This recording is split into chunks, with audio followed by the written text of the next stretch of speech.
व्यापारी ने दक्ष से कहा। जब वह उस सुंदर स्त्री के साथ में आगे बढ़ा तो वह मुझे एक झोपड़ी के पास ले गई। फिर उसने आवाज लगाई, बच्चों तुरंत आओ, मैं तुम्हारे लिए भोजन लेकर आई हूँ। अचानक उस झोपड़ी से डायनों की पूरी सेना निकल आई और सभी मेरे सैनिकों पर टूट पड़ी। मेरी आंखों के सामने मेरे सैनिक मारे जा रहे थे, पर मैं अपनी जान बचाने के लिए वहाँ से भागा और पास बह रहे एक झरने में कूद पड़ा। उन्होंने सैनिकों को मारकर काफी भोजन पा लिया था, इसलिए वे मेरे पीछे नहीं आए। मैं पूरी रात तैरता रहा। सुबह एक किनारे पर निकलकर अपनी किस्मत पर रोने लगा। उस डायन ने मुझे सब कुछ झूठ बताया था ताकि वे मेरा शिकार कर सकें, लेकिन अब भी मेरे दिल में उस खजाने को ढूंढने की लालच बाकी थी। फिर मैंने झरने का पानी पिया और कुछ जंगली फल तोड़कर खाए और उसके बाद उस खजाने की खोज में आगे बढ़ गया।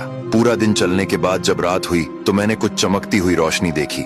ये वही दिया था जो कुएं पर जल रहा था। उसके पास राजा की लाश पेड़ से लटक रही थी और पेड़ के नीचे एक पिशाच सो रहा था। सबसे पहले मैंने राजा की लाश को धीरे से जमीन पर उतारा, फिर कुएं का पानी लाकर उसके मुंह पर डाला। पानी पड़ते ही वह राजा जोर से चीखा। अचानक उसका पूरा शरीर बदल गया। अब वह इतना बलशाली और मजबूत योद्धा बन गया कि उसे देखकर ही दुश्मनों के पसीने छूट जाएं। तभी पिशाच भी जग गया। उसने कहा, दुष्ट, तू कौन है जिसने इस राजा को जगाया? अब सबसे पहले मैं तुझे खाऊंगा, फिर इस राजा को मारूंगा। वह तेजी से मेरी ओर झपटा, लेकिन वह योद्धा राजा मेरे सामने आ गया और पिशाच से भिड़ गया। दोनों के बीच भयंकर युद्ध हुआ और अंत में राजा ने उसका सिर काट दिया। उसके मरते ही एक तेज रोशनी चमकी और अचानक धरती कांपने लगी। तभी एक महाविशाल ड्रैगन प्रकट हुआ।